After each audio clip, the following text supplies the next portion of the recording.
नमस्कार दोस्तों, स्वागत है आप सभी का हमारे चैनल कृष्णा वाणी पर। दोस्तों, आज भी हम ऐसे समाज में जी रहे हैं जहां आज भी पुरुष प्रधान है।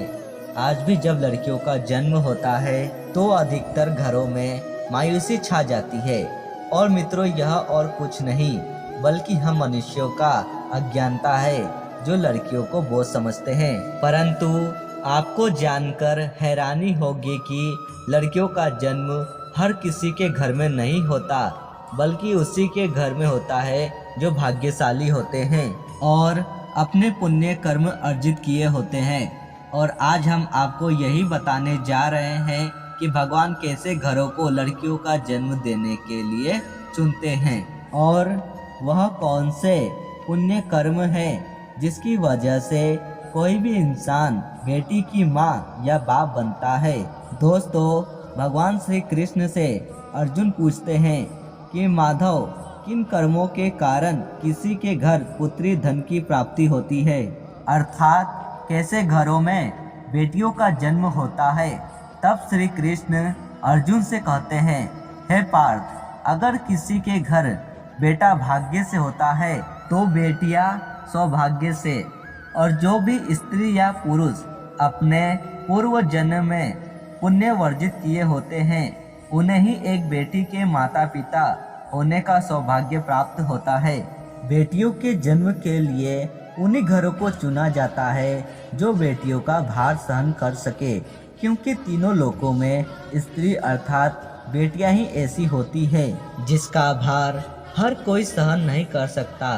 वह बेटियां ही होती है जो इस सृष्टि को निरंतर चलाती है। माँ होने के लिए अपना सर्वस्व न्यौछावर कर देते हैं। हे अर्जुन, जिस दिन इस सृष्टि में बेटियों का जन्म लेना रुक जाएगा उस दिन धीरे धीरे इस सृष्टि का अंत हो जाएगा। मित्रों, भगवान श्री कृष्ण के इन बातों पर गौर किया जाए तो उनका कहा बिल्कुल सही है, क्योंकि बेटियां अगर नहीं होगी तो किसी का भी वंश आगे नहीं बढ़ सकता।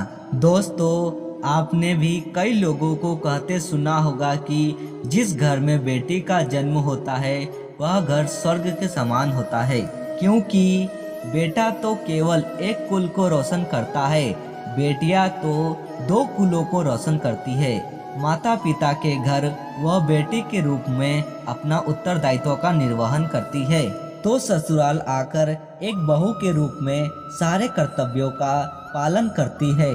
दोस्तों, आजकल आप सुनते ही होंगे कि बेटियां परिवार में किसी के मर जाने पर उसका पिंडदान नहीं कर सकती, लेकिन यह बिल्कुल सही नहीं है, क्योंकि रामायण में बताया गया है कि प्रभु श्री राम के पिता राजा दशरथ की मृत्यु हो गई तो माता सीता अर्थात राजा दशरथ की बहू ने उनका पिंडदान किया था, जिससे उन्हें जन्म मरण के चक्र से मुक्ति मिल गई थी।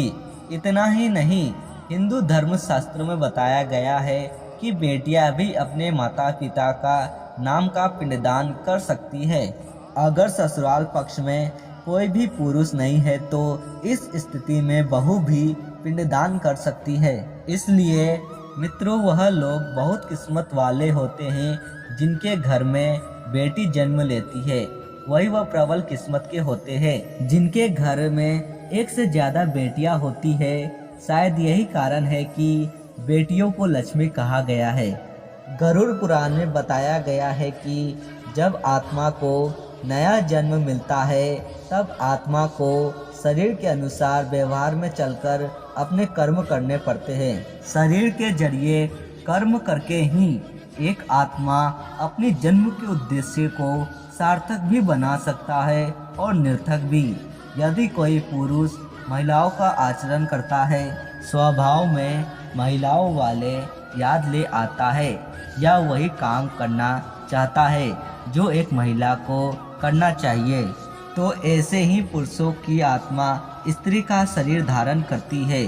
वही गरुड़ पुराण में बताया गया है, यदि कोई व्यक्ति मृत्यु के अंतिम चरण में किसी स्त्री को याद करते हुए प्राण त्यागता है तो वह अगले जन्म में स्त्री के रूप में जन्म लेता है। वही अंतिम चरण में भगवान का नाम लेता है तो उसे मोक्ष की प्राप्ति होती है। तो उम्मीद करता हूँ कि आप ये भली भांति समझ गए होंगे कि स्त्री का जन्म क्यों मिलता है, साथ ही बेटियों का जन्म किस घर में होता है। आज के लिए इतना ही। हमारे चैनल के साथ अंत तक बने रहने के लिए आप सभी लोगों को दिल से धन्यवाद करता हूँ। साथ ही चैनल पर नए हैं तो चैनल को सब्सक्राइब करें और वीडियो पसंद आया हो तो वीडियो को एक लाइक जरूर करके जाए और कमेंट में जय श्री कृष्णा लिखना ना भूलें।